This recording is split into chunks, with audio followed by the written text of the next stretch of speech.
मनोहर लाल खट्टर जी की तरफ से कहा गया था कि मज़ा नहीं आ रहा चुनाव लड़ने में, अब उम्मीदवार आ गए हैं, मज़ा आ रहा है? मज़ा तो अब भी नहीं आ रहा जी। क्योंकि कोई भी विपक्षी फाइट में नहीं है। क्या ऐसे आश्वासन, क्या ऐसे वादे हैं जिनको लेके लोगों के बीच जाया जा रहा है? ये एक विचारधारा का चुनाव है। ये भारतीय जनता पार्टी का कांग्रेस के साथ चुनाव है। ये नरेंद्र मोदी का राहुल के साथ चुनाव है। आप समझा पा रहे हैं किसानों को, क्योंकि बड़ा मुद्दा रहा है किसानों को। हमने जो कानून बनाए थे हमारे किसान भाइयों को पसंद नहीं आए, हमने उनको वापस ले लिया।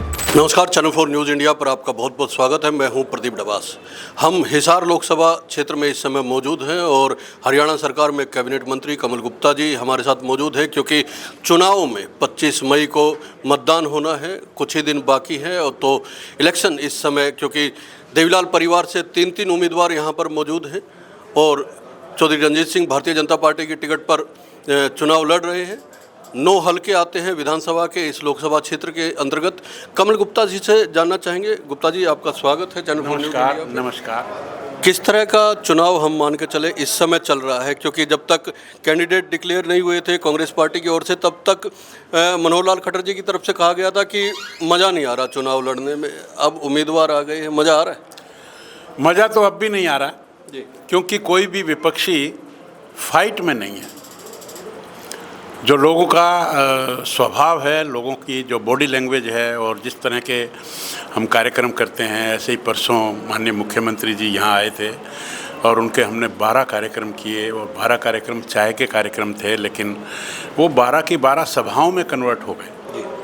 तो मैं समझता हूँ कि टक्कर वाली बात कहीं नज़र नहीं आ रही और मज़ा तभी आता है जब टक्कर की बात हो।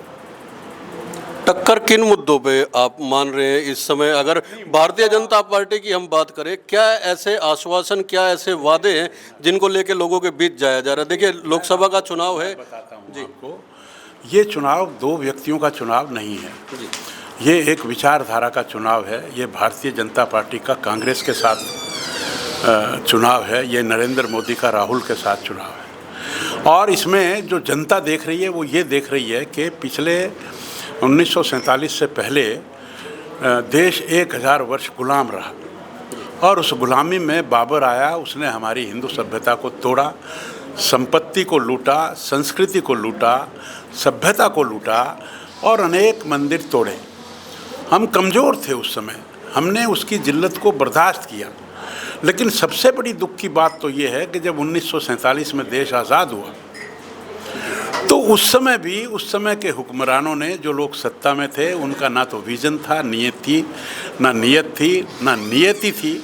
उन्होंने कभी जो हमारा सबसे मर्यादा पुरुषोत्तम राम, उनको जो अनेक वर्षों से वनवास मिला हुआ था, उनको घर में पहुंचाने का उनका विचार भी नहीं आया और उनमें ताकत भी नहीं थी। मैं समझता हूं कि पूरे इतिहास को अगर देखें तो सबसे बड़ा काम भगवान राम को 500 वर्षों के बाद उस भगवान राम के मंदिर में स्थापित करना, ये सबसे बड़ा काम भारतीय जनता पार्टी का है, नरेंद्र मोदी जी का है। और इससे लोगों में जो उल्लास है, जिसमें जो भारतवर्ष की जो स्थिति है पूरे विश्व में मजबूत हुई है। और दूसरी बात, जब देश आज़ाद हुआ तो जम्मू कश्मीर राजा हरि सिंह ने हिंदुस्तान को दिया था।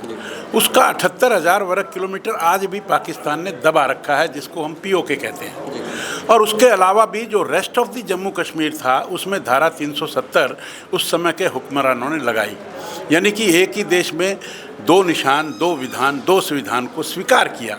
हमें करना पड़ा, लेकिन आज उस देश की आज़ादी के बाद हमने धारा 370 को तोड़ी। इसलिए लोग भगवान राम के नाम पर, धारा 370 के नाम पर वोट भारतीय जनता पार्टी को देने का मन बना चुके।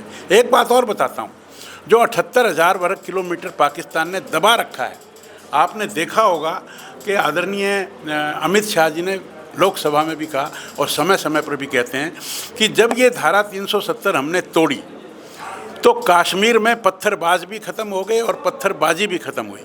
और वहाँ जो आंदोलन होते थे तरह तरह के हिंदुस्तान विरोधी, वो अब बंद हो गए। अब ना तो पत्थरबाज हैं ना पत्थरबाजी है। लेकिन अब ये मामला सारा का सारा POK में शिफ्ट हो गया।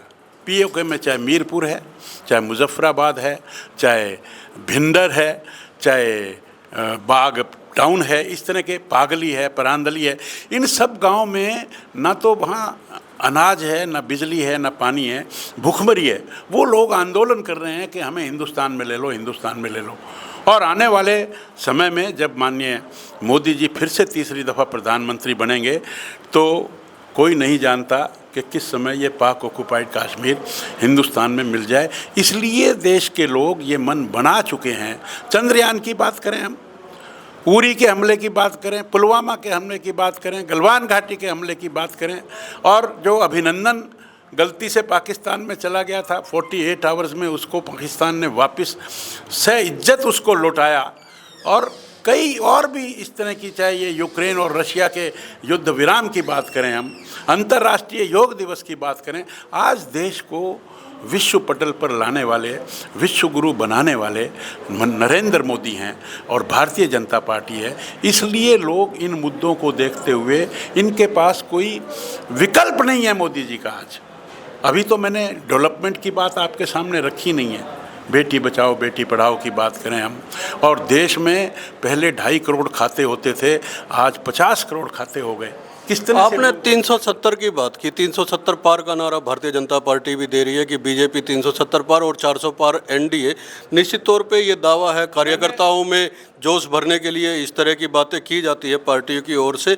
लेकिन इस बार ये चुनाव लोकसभा का, क्योंकि राष्ट्रीय मुद्दों पे लड़ा जाता है, और आप ये मान के चलिए कि गारंटियों का चुनाव हो चुका है। एक तरफ मोदी की गारंटी है, एक तरफ इंडिया गठबंधन की गारंटी है, जो ये कहता है कि करोड़ों महिलाओं को लखपति बनाने का काम वो लोग करेंगे। 8,500 रुपये महीने खाते में डालने की बात कर रहे हैं। वो 30 लाख केंद्रीय नौकरियां देने की बात कर रहे हैं। इसके अलावा उन्होंने टाइम टेबल शेड्यूल तय कर दिया है कि अगर सत्ता में आए तो अगस्त तक वो इसकी प्रक्रिया पूरी कर देंगे। इसके अलावा जो महत्वपूर्ण बात, एमएसपी, लगातार आपके कैंडिडेट्स, क्योंकि हरियाणा में 10 सीटें हैं और 10 की 10 सीटों में चाहे भारतीय जनता पार्टी के कैंडिडेट किसी भी हल्के में जा रहे हैं तो किसानों की ओर से सवाल भी पूछे जा रहे हैं। एमएसपी को लेके कांग्रेस गारंटी दे रही है। आप समझा पा रहे हैं किसानों को, क्योंकि बड़ा मुद्दा रहा है किसानों का। देखिए, आप जो बात कह रहे हैं, जिस व्यक्ति को ये पता है कि उसका राज आना नहीं, वो कितनी भी घोषणाएं कर दे, वो तो कह देते हैं आलू से सोना बनेगा। नहीं, वो तो बीजेपी की 180, वो तो 180 ना। मेरी बात तो सुनिए ना, वो तो कहते हैं कि आलू से सोना बनाएंगे हम, और वो तो ये कहते हैं कि हम देश को जोड़ने का काम करेंगे। कौन से देश को जोड़ने का काम करेंगे? 1947 में इन्हीं के पिताजी राजीव गांधी, उनकी माताजी इंदिरा गांधी, उनके पिताजी नेहरू खानदान ने देश के टुकड़े किए, पूर्वी पाकिस्तान और पश्चिमी पाकिस्तान बनाया, और 1962 में चाइना को 38,000 वर्ग किलोमीटर लद्दाख का हिस्सा दिया। कौन से भारत को, जहाँ पत्थरबाजी चलती थी, आज पत्थरबाजी चलती है क्या? आज हमने धारा 370 को तोड़ा है कि नहीं तोड़ा? देश को पहले, हमारे समय तो वो था जब मुरली मनोहर जोशी जी झंडा लेकर वहाँ फहराने गए थे। आज तो झंडा वहाँ, तिरंगा गांव-गांव में और गली-गली में यात्राएं निकलती हैं तिरंगा यात्रा की। तो कौन से वो कहते हैं जी हम तो 72,000 रुपये दे देंगे महीने में, साल में। वो तो पता नहीं क्या क्या बोलते हैं, जिसको ये पता है कि उसने आना ही नहीं, वो कोई भी घोषणा करे वो बेमानी है। लेकिन किसानों का मुद्दा, सवाल तो पूछ रहे हैं। किसानों का मुद्दा, आप ये बताइए कि किसानों की जो बात थी, हमने जो कानून बनाए थे, हमारे किसान भाइयों को पसंद नहीं आए, हमने उनको वापस ले लिया।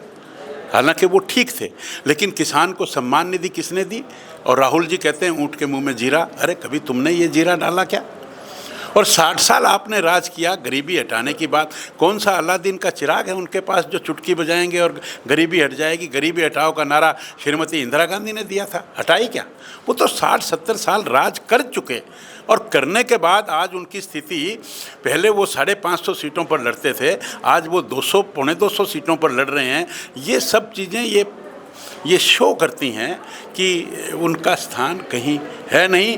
इसलिए है नहीं तो वो कह दें कि मैं तो फलाना कर दूंगा, मैं तो धिकड़ा कर दूंगा। करा क्या आज तक? कमल गुप्ता जी, कल हम लोग हिसार में ही थे, कुछ स्थानीय लोगों से हमने बात की, फवारा चौक पे और कई जगह पे लोगों से बात की। 2 बड़े मुद्दे जो है वो युवाओं ने रोजगार का मुद्दा उठाया, और दूसरा हिसार में एयरपोर्ट और हिसार शहर, क्योंकि आप सरकार में मंत्री भी, तो हिसार शहर में जल भराव। 3 बड़े मुद्दे। एयरपोर्ट का मुद्दा बहुत बड़ा मुद्दा था, हर एक जिन लोगों से हमने बात की उन्होंने उठाया। दूसरा मुद्दा रोजगार का, और तीसरा शहर में जल भराव का। देखिए, तीनों ही मुद्दों का मैं जवाब देता हूँ। एयरपोर्ट का मुद्दा, पूरे हरियाणा की पिछले 60 साल में कांग्रेस ने क्या कनेक्टिविटी की। हिसार है, हिसार को रेल से भी अच्छी तरह से नहीं जोड़ा। यहाँ से रेल पहले दिल्ली जाने के लिए रिवाड़ी रुकती थी, वहाँ से इंजन कटता था, पीछे लगता था, फिर दिल्ली जाती थी। उसके बाद फिर ये भिवानी जाने लगी, भिवानी ट्रेन जाती थी, वहाँ ट्रेन आधा घंटा खड़ी होती थी, इंजन कट के पीछे लगता था, फिर वो दिल्ली जाती थी। यानी कि हिसार की ना तो बसों से अच्छी कनेक्टिविटी थी, ना रेल की, ना एयर की। हमने तो बसों की कनेक्टिविटी यानी कि जो रोड्स हैं जहाँ 5-5 घंटे का सफ़र मिलता था, अब तो 2.5 घंटे में दिल्ली पहुँचते हैं। रेल को भी हमने हांसी से वाया महम रोहतक को जोड़कर और हमने इसकी हिसार की कनेक्टिविटी को इम्प्रूव किया है। और आने वाले समय में ये अंतर्राष्ट्रीय हवाई अड्डा, महाराजा अग्रसेन अंतर्राष्ट्रीय हवाई अड्डा विश्व का सबसे बड़ा हवाई अड्डा बनेगा। 7200 एकड़ ज़मीन इसके पास है, 10,000 और इसके साथ जुड़ने वाली है। दिल्ली का हवाई अड्डा 5,500 एकड़ में है। तो आने वाले समय में हमने तो इतना कुछ कर दिया। कांग्रेस ने क्या किया?